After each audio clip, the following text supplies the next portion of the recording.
I was running my usual late-night tests on the new telecom system. The silence of my home office at 11 p.m. always helped me focus better. Just me, my equipment, and the satisfaction of fine-tuning frequencies to perfection. The prototype sat on my desk, a maze of circuits and components I'd spent months assembling.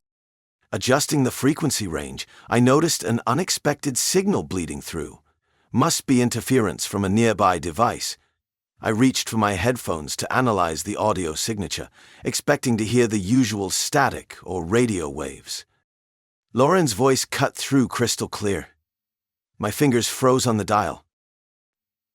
The Corpo e Corpo Motel like we discussed, room 214. My stomach dropped. The headphones suddenly felt too tight, too confining. This had to be a mistake. Some kind of crossed signal or mixed frequencies. Yes, same time as last week. Ethan's working late again. The words hit like physical blows, each syllable precise, unmistakable. Her tone, soft, intimate, familiar, but wrong. So wrong. I'd never heard her speak that way to me. My hands shook as I adjusted the gain, desperately hoping to lose the signal, but her voice remained, discussing details that stripped away any possibility of misunderstanding. I'll tell him I'm meeting Sarah for drinks. He never questions it. The room tilted sideways. My carefully ordered world, our 7 years of marriage, weekend brunches, holiday plans, collapsed into white noise. The logistics of her deception played out with horrible clarity. All those girls' nights, networking events, yoga classes. I sat there long after the call ended, staring at the equipment that had revealed too much. The soft hum of cooling fans filled the silence. My prototype, designed to improve communication networks, had instead destroyed the foundation of my life. Time became fluid, meaningless. My mind recycled fragments of memories, re-examining them through this new lens. Lauren's recent distance explained away by work stress. Her phone suddenly password protected for client confidentiality, she'd said. The late meetings that never quite aligned with her office schedule. The evidence had been there. I'd failed to see it, failed to analyze the data properly. Now the truth sat heavy in my chest, undeniable as a mathematical proof. Yet part of me still searched for alternate explanations, applying logic to an illogical situation. Perhaps I'd misheard. Perhaps this was an elaborate misunderstanding. But Lauren's voice echoed in my head, each word precisely articulated, leaving no room for misinterpretation. I remained motionless in my chair, surrounded by the tools of my trade, oscilloscopes, spectrum analyzers, signal processors, equipment designed to find truth in chaos. Now, they seemed to mock me with their cold efficiency. I never thought I'd become the kind of husband who spies on his wife, yet here I am, watching Lauren's every move like a surveillance camera. Her morning routine hasn't changed. Coffee at 7 a.m., checking her phone while she stirs in cream and sugar, humming that same tune she always does. But now, everything feels different, tainted. The way she kisses me goodbye before heading to work makes my stomach turn. Her lips touch my cheek, and I wonder if they've touched someone else's.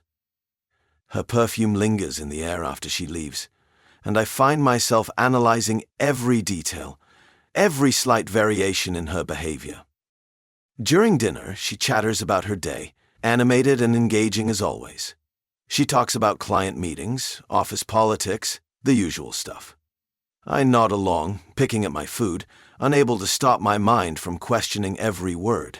Is that meeting really with a client?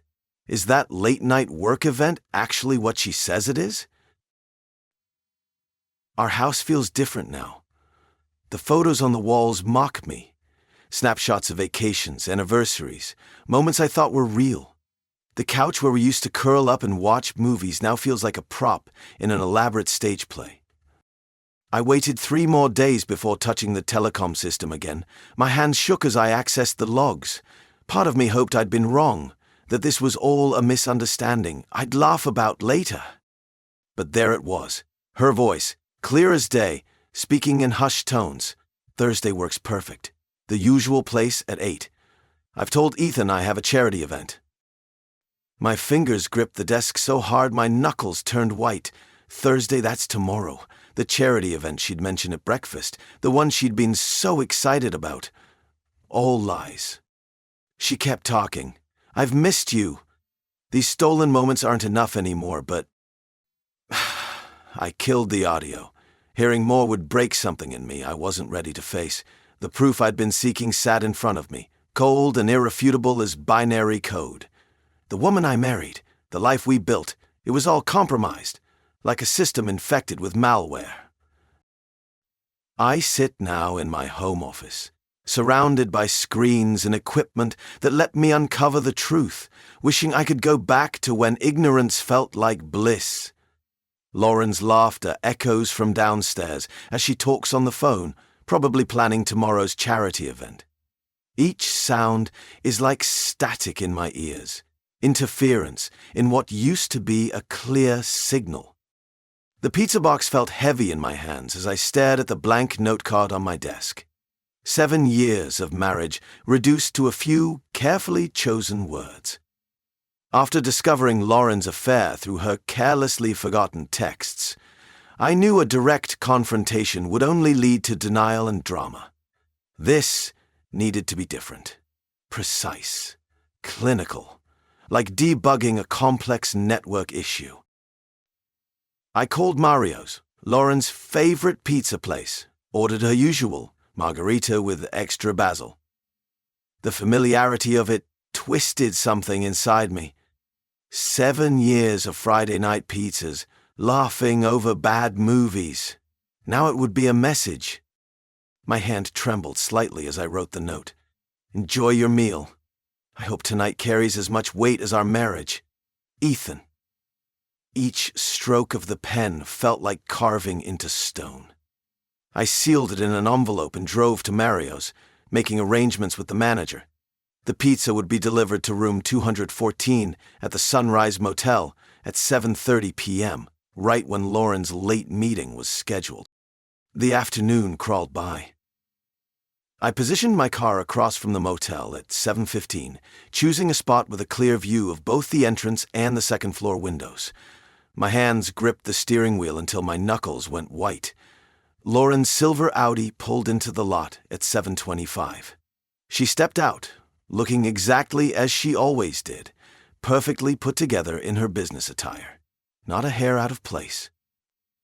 The sight of her walking casually into that motel made my stomach turn. Right on schedule, the Mario's delivery car arrived. The driver, following my instructions, took the pizza and envelope upstairs. Through the window of 214, I watched Lauren answer the door. She looked confused at first, then curious, as she spotted the envelope. My heart pounded against my ribs as she opened it. The change in her expression was immediate and devastating. The polished mask cracked. Her hand flew to her mouth, the note trembling in her other hand. She stumbled backward, collapsing onto the bed. For a moment, she just sat there, staring at those few lines I'd written. Then she burst out of the room, still clutching the note, her face a portrait of panic and guilt as she rushed into the lobby. I couldn't watch anymore, started the engine. Drove until I found myself at the Hampton Inn across town. The room they gave me was generic. Beige walls, mass-produced artwork, stiff sheets. I sat on the edge of the bed, my phone buzzing with Lauren's calls and messages. Turned it off. The truth hit me like a physical weight. Our marriage, which I thought was built on trust and understanding, had been hollow. All those morning kisses, shared dreams, plans for the future, how much of it had been real? The methodical part of my brain tried to analyze it, break it down into manageable pieces, but there was nothing logical about this kind of betrayal. I lay back on the unfamiliar mattress, staring at the textured ceiling. Tomorrow would require decisions, actions, lawyers probably. But tonight, in this anonymous room, I let myself feel the full weight of everything I'd lost. Next day in the morning, I stared at my phone, watching Lauren's name flash across the screen for the 5th time. Each call went straight to voicemail. The hotel room felt sterile and impersonal, exactly what I needed right now. My laptop displayed various apartment listings in Seattle, far enough from our Portland home to make a clean break. My fingers moved mechanically across the keyboard, filtering through options based on practical criteria: proximity to tech companies, square footage, building security. The methodical process helped keep my mind focused, away from the gnawing emptiness in my chest. The phone buzzed again, a text this time. "Please come home. We need to talk. I made a terrible mistake." I closed the message without responding. Another came through immediately. "The house feels wrong without you here. I can't sleep, I can't think. Please." My jaw clenched. The betrayal wasn't just about the affair. It was about the months of lies, the carefully constructed deceptions. Every late meeting, every work event, every business trip, now cast in a different light. I bookmarked 3 promising apartments and drafted emails to schedule viewings. Seattle's tech scene had plenty of opportunities. Several companies had already expressed interest when I quietly put out feelers last week. The phone rang again. Lauren. After letting it ring several times, I picked up but didn't speak. "Ethan," her voice cracked, "please say something." "Any further communication needs to go through my lawyer," I said, my voice steady and detached. "I've already contacted one. You'll be hearing from them soon." "No, wait!" I ended the call and blocked her number. Then I opened my email and began composing a resignation letter to my current employer. The Seattle apartments I'd bookmarked all had immediate availability. One in particular, a modern high-rise with views of Puget Sound, seemed promising. It represented everything I needed right now. A fresh start, away from shared memories and broken trust. My wedding ring sat heavy on my finger. I removed it, placed it in my wallet, another item to be dealt with later, along with all the other pieces of our shared life that needed to be dismantled. The logical part of my brain kicked in, creating lists, accounts to separate, shared assets to divide, names to remove from documentation. Each item represented another step toward disentanglement, another move toward a future I never expected to face. I made a big decision to move to the new city. The box cutter slipped slightly, snagging against the thick tape on the last box I hadn't gotten to yet. I steadied the blade, pressing harder, and it sliced clean through. Inside was one of those mismatched collections of stuff you always end up with after a move. Things too important to toss, but too random to have a clear place. A coffee mug with a chipped rim, a tangle of Ethernet cables, a framed picture of a foggy lighthouse that had hung in our hallway but wasn't really my style. I gripped the picture frame's edge for a moment, then set it carefully on the counter. The apartment was small, compact, about half the size of the house I'd walked out of 3 weeks ago, but it was mine now. No arguing over color schemes or whose turn it was to deal with the overflowing recycling bin. No half-hearted compromises about furniture we both kind of hated. The emptiness here wasn't oppressive. It was quiet, manageable, almost peaceful. I reached back into the box, pulling out the mug. An impulse told me to toss it. I hesitated. Why had I even packed this? It wasn't from some quaint coffee shop we visited, or tied to any memory strong enough to justify its continued existence. I turned it over in my hands, feeling the rough edge of the chip at its rim. Old habits, maybe that's all it was. The act of saving something because somewhere in the haze of our years together, I'd gotten used to preserving things. whether they deserved it or not. I set the mug next to the picture frame and moved to the pile of wires. Untangling them, I worked methodically, coiling each length neatly. This, the organizing of chaos, the sheer logic of it, always calmed me down. It was straightforward, productive, clean. Nothing like what had led me here. Her words, or lack of them, still played over sometimes. Not the silences that came later, when it was already too late, but the casual glossing over, the tiny omissions and politely rerouted questions, things that didn't seem like signs until they were glaring in front of me. Lauren was always good at that, framing situations in the best possible light, glossing over edges so no one noticed the cracks. Too good at it, as it turned out. The note I left on the nightstand had been short, direct. The words had come easily when I wrote them, but I couldn't picture them anymore. I didn't need to. I knew what they implied, what they confirmed. An hour later, I had the last of the cords packed into a storage bin under the desk. The afternoon light had shifted, softening and casting long shadows against my new, mostly bare living room walls. I didn't plan on decorating anytime soon. It felt premature to make the space personal, to turn it into something lived in. For now, the simplicity was enough. A desk assembled from flat-packed pieces, a couch I'd dragged up 2 flights of stairs, with a disinterested delivery guy, and a mattress that sat directly on the frame. No headboard, nothing architectural, just the essentials. I brushed packing dust off my hands and turned to the final corner of boxes stacked neatly in a row, the ones I hadn't unpacked yet. I thought about opening one and then decided against it.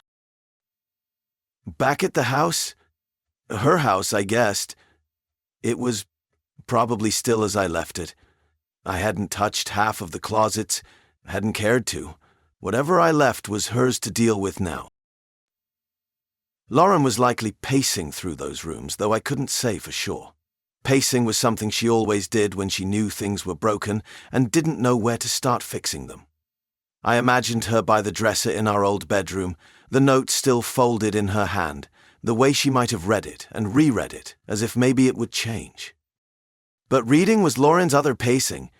She tended to linger over words too long, almost dissecting them, turning them into evidence or arguments that weren't necessarily there, and the note, my note, was never going to give her what she wanted. A loophole, a technicality, any sliver of ambiguity as to what was happening. I had walked out with clarity because it was the only thing left by the end. She had spent her life polishing a surface, warmly convincing the world she was whole, complete. And I'd bought into it for years, kept buying in, even when the texture seemed off, when the smooth edges didn't quite align anymore. Because charisma can be magnetic, anchoring even after it's faded. And I had fallen back behind it more times than I could tally. She would have hated how quiet the place was now. No gathering she'd thrown in the kitchen, loud with mingling voices and laughter that filled every crevice, no interruptions of her checking her emails or organizing whatever community fundraiser she felt obligated to lead. The big, echoing rooms would have swallowed her sense of validation whole. Or maybe not. Lauren could be resourceful like that, spinning silver linings out of pure determination.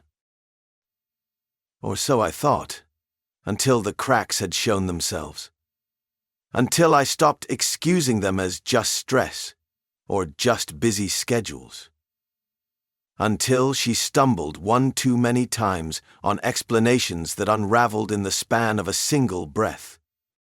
I wondered if she still dusted those surfaces every Tuesday morning the way she always had.